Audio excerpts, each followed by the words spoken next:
Hello guys, thanks for watching. Adrian here from AppSeed. So in this video, I will say a few words about the enterprise feature for Rocket Django, which is our latest starter built on top of course, Django, Tailwind, Flowbyte, and the open source version comes with some basic and really nice features. API, salary, data tables, charts. But during this video, I will say a few words about the enterprise layer, which provides some features, sorry, usually requested by medium to large companies.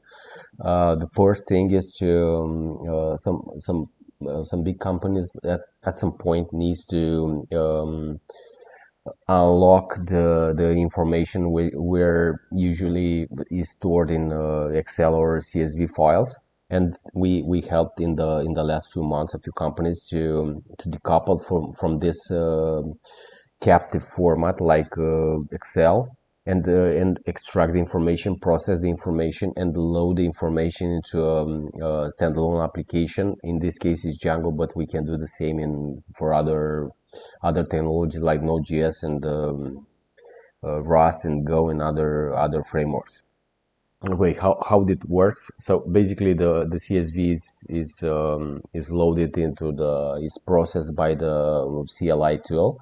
Um, Based on the structure of the CSV, a model is generated. Once the model is generated, you are able to load the information, and the size of the data set can be from 5 lines to a few million lines. And once you have the information, you can manipulate the information through a powerful data table, which provides pagination, search, filters, exports, and other things that I will demonstrate in this video. And on top of this, you can expose all the information through a generated API provided on top of DRF.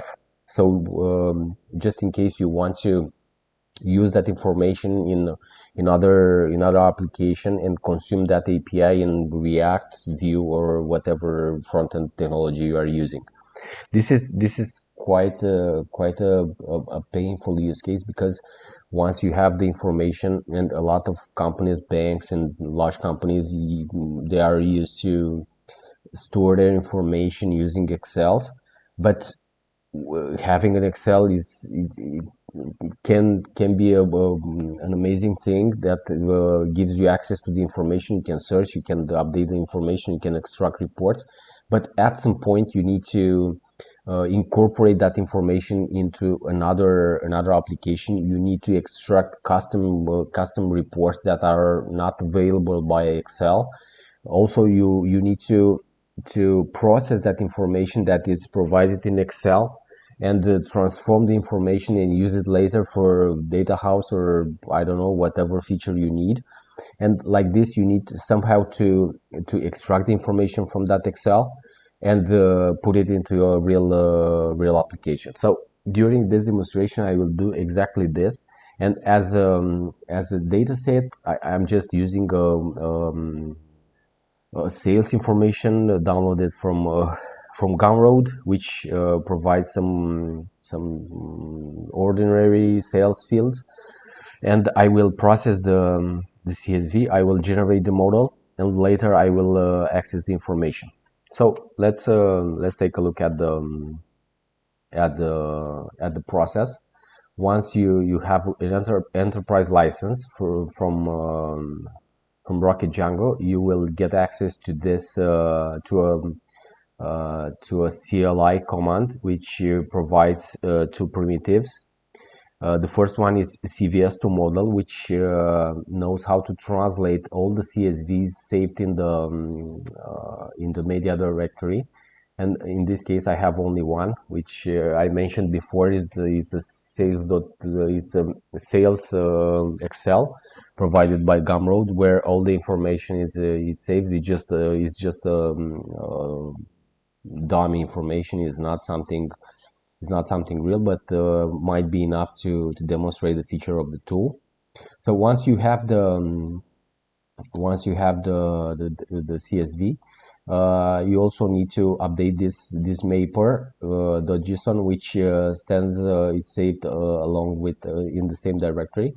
And this mapper basically is the configurator of the tool that allows us to rename columns, to transform columns from whatever type we want to whatever, to int, a string, or whatever. And also during the data load, once the model is generated, we can transform the information. Let's say I have this I have this purchase date field, which comes in a string that is provided in a string value, but I might need to save to transform that information, which is string, into a Unix timestamp, because for me it's more relevant, and it's much easier to use indexes on that information, and also having the Unix timestamp instead of a string, I can manipulate better the information. So let's generate the model. For now, I will just erase all fields and execute the generator. So the generator works like this. If I have a sales.csv, I will have a sales model in a particular file here on common models. The new model is generated here. And during the process, the generator will take a look at the headers, will take a look at the information, will detect the type of the column, and he will translate this CSV into a Django model, and later, using the same rules, I'm able to upload the information to that model. Okay, let's generate the model. I will increase the font on my VS Code, just to be more readable, the execution. Okay, so the helper is CSV2 model, which will iterate to all the CSVs saved in the media file, and we should get this a new model definition that take into account the type of the fields and all other things that helps us to later to upload the information. Once we have the model, we need to, of course, run the migration.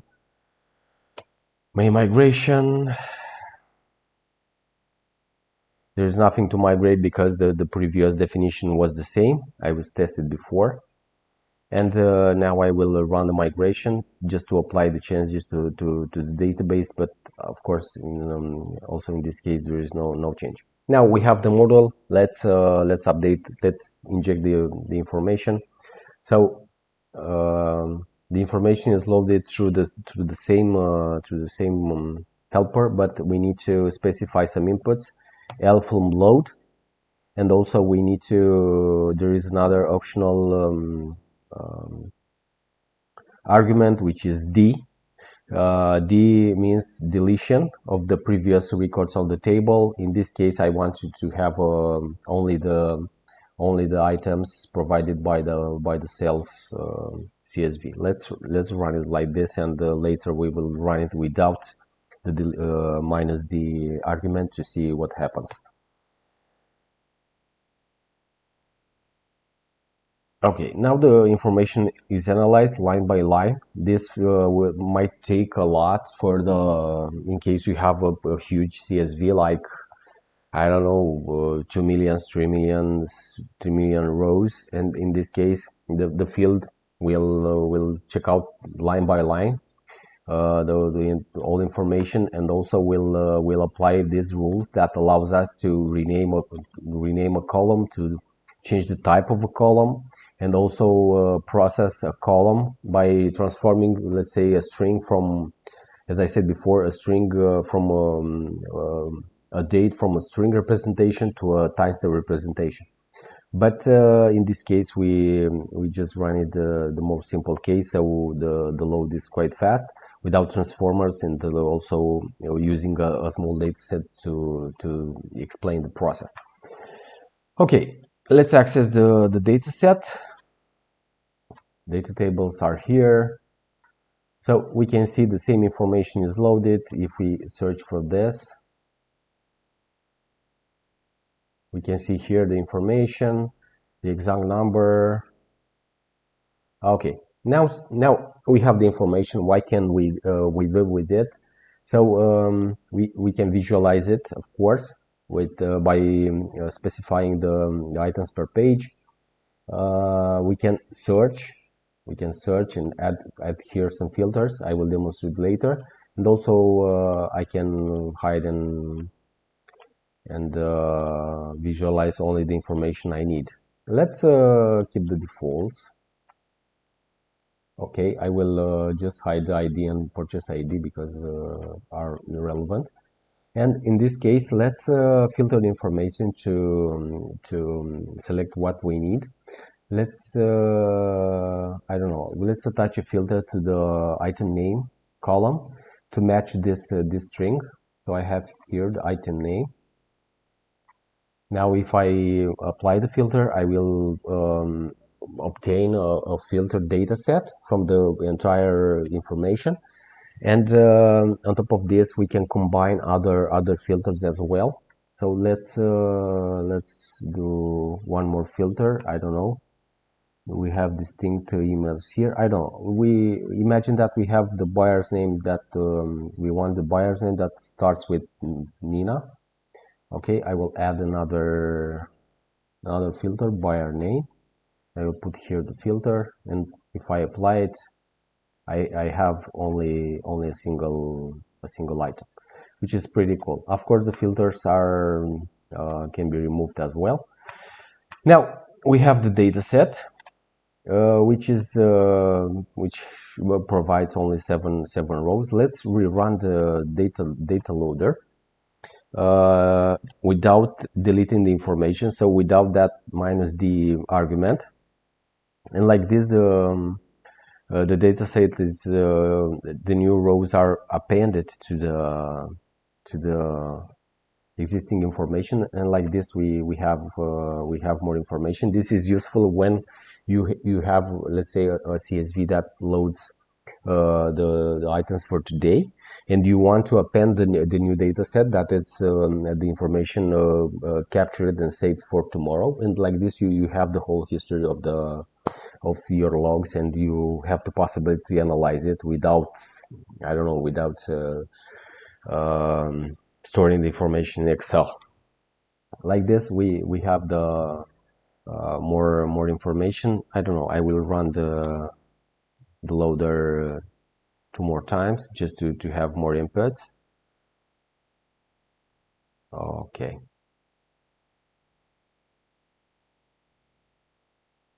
Which is cool. If I refresh the page, I should have more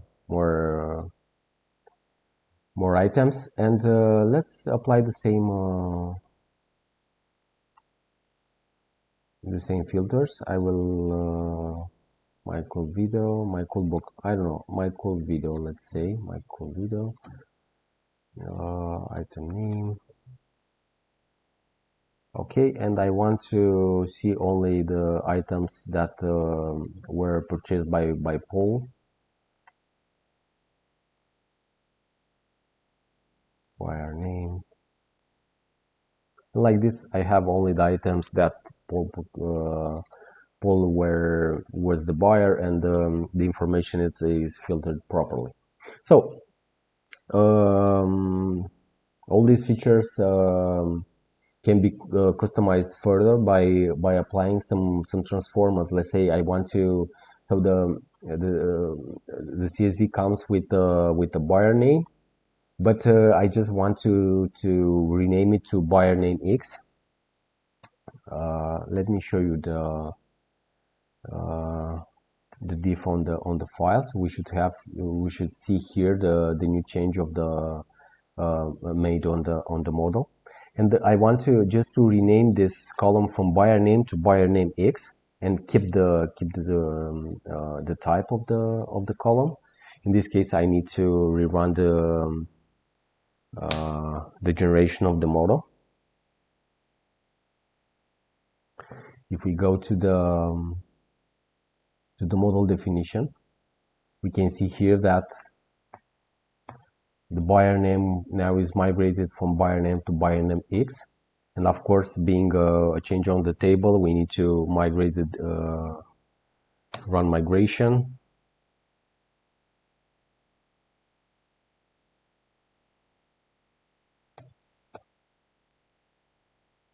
And also migrate the database.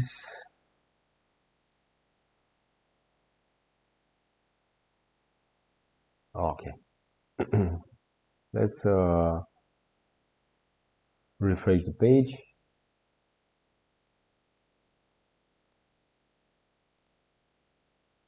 Yeah, we have a problem because we have some filters that needs to be we had an active filter that was the buyer name, and now we replace it with buyer name X, and we have a runtime exception. Let me undo the change, and we should be okay.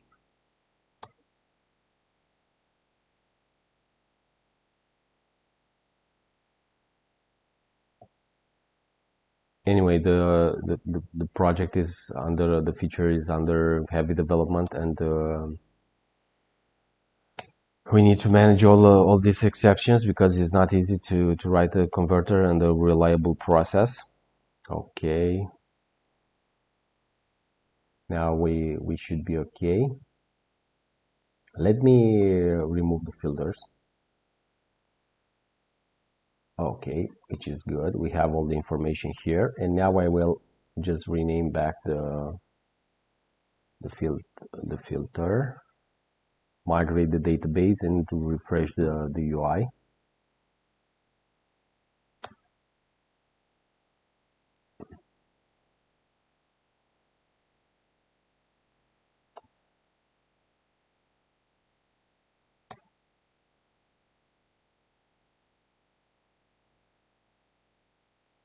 It's pretty cool. Now if we refresh the UI, buyer name X, we can see here the new column that is renamed. So if we add a filter on this, you can see here buyer name X, and I want to see only the buyers that starts with Robert. So in case it was not obvious that the meta information of the table is automatically injected into the data table, so basically it's nothing hard coded. All items are dynamic. So in case we define a new column, the new column will be automatically exposed here as a filter, and also the information will be, the data table will be automatically updated without any further coding effort. So guys, this is the tool. We can, besides the demonstration that I had, and I will provide more information. Basically, the tool helps any company that needs to enhance the information that they usually manage into the Excel using this tool. So basically we need the CSV, we need the output from their warehouse. Based on that, we are generating the model according to their needs. We can transform the information by post-processing the fields, by transforming the field from one type to another, and at the end we can all the information is paginated nicely in a super powerful data table that allows you to filter the information, to visually filter the columns, to set up the pagination items, and also export back the processed information. On top of this, all the information is available through a generated API. So just imagine you have an XLS, and you need to somehow to expose that information into a distant application, and for this you need an API. So basically the tool helps you to provide an API on top of every CSV, every XLS you have with no matter what the size of that file is. And like this you can consume it into a React application and build some custom reports that are sometimes they are not available in Excel. So what can I say, guys? Thanks for watching. Sorry to provide such a long video, but the feature is not an easy one. We worked for this. I don't know. The combined work was around 6 months. That's why the price is not cheap and can't be cheap at all, because it's an enterprise level. In case anyone has a use case related to this data processing, to data consolidation process, in case a company needs to extract more relevant inputs regarding their data, I think we can help, and anyone can contact us. Just head to AppSeed website. We have here the support link on top of the homepage, and simply send us an email or join the Discord and chat with the support team. So guys, thanks for watching. This is the Rocket Django. This is the Rocket Django starter, which provides a free version, which is really nice. The support is active. A pro version, which has more features, and an enterprise layer that targets the medium to large companies to help processing their information. Feel free to contact us anytime, and thanks again for watching. And as usual, I wish you all a super day. Bye guys.